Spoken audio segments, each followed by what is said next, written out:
ciidanka dawladda Soomaaliya ee ku sugan magaalada Baraawe ayaa weli wada howlgallo ka dhan ah ururka Al-Shabaab ee ka socda gobolka Shabeellaha Hoose.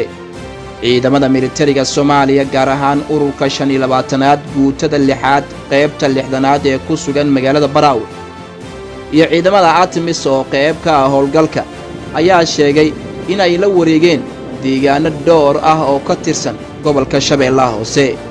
gaashaanle sare Cabdiraxmaan Cilmi Jimcaale Xorogay oo ah taliyaha ururka 25aad guutada 6aad qaybta 6aad ayaa sheegay in howlgalkan lagu baacsanayo Al-Shabaab oo dhibaato xooggan ay ku hayso shacabka ku dhaqan deegaano hoos yimaado magaalada Baraawe ee gobolka Shabeellaha Hoose.